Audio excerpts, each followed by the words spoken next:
Hello, this is Bart Sharp with Greater Consciousness through Emotional Transformation. One of the biggest limitations in the emotional reality is shame. Shame is kind of an underlying energy. In other words, it is the cause of many other emotions such as anger, addiction, depression.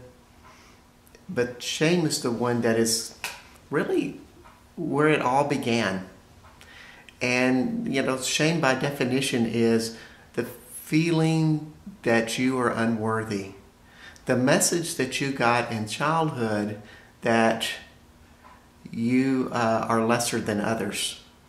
And that can be conveyed in various ways. Probably the most direct way is parents saying, well, you're the cause of my misery. I shouldn't have never have had you.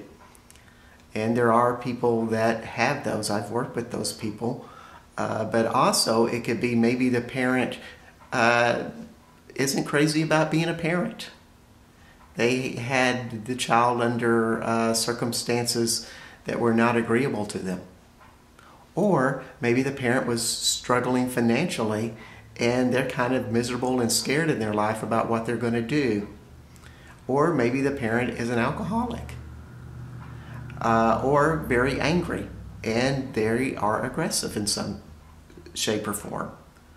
What the child receives from these dysfunctional behaviors or dysfunctional points of view is that they are the cause of the parent's unhappiness. Because children, particularly in the first 4 years of life, and particularly in that age between 1 and 4, 1 and 5, somewhere around there, they are very egocentric. In other words, everything that is created around them, they feel like they're a part of. And it all comes back to them. So if somebody that they're dependent on for love is not having a great life and is very unhappy, somewhere the child feels like that is their fault. And they start to create self-images that are shameful. And therefore they see themselves as lesser than, that they receive less in life, and they can accomplish less in life. And their self-esteem and self-image reflect that throughout their lives.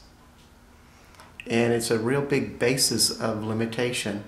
And of course, as the child develops other emotions in reaction to shame, one of the most common is to be angry about it. And who wouldn't, really, be angry about that?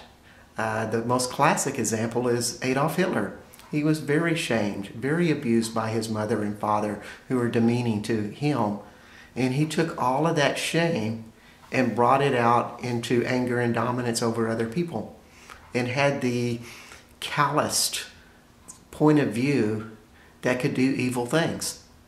All shame-based.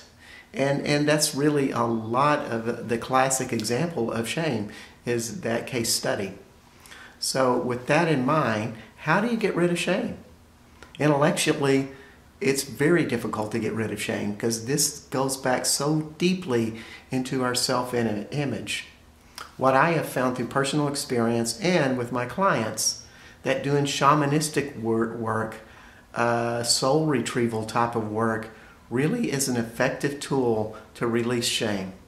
Because what we do in a shamanistic world is to go in and identify these spirits that have separated from the person. In other words, when something was too overwhelming, a part of that person's spirit or self left their body.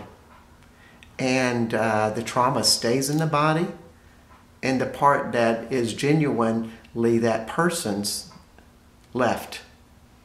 And these are particularly powerful situations in the first 5 years of life when we have these split parts of ourselves, not only separate from ourselves and we live with the trauma and the belief that the trauma creates, but when we get them back, that trauma is released and we are able to integrate a more whole part of ourselves, and a calmness and power comes back to us.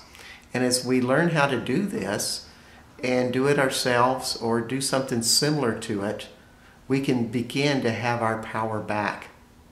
I do soul retrievals all the time at this level, and they're always very powerful and really empower the client to have a greater life. So this is Bart Sharp with Greater Consciousness through Emotional Transformation.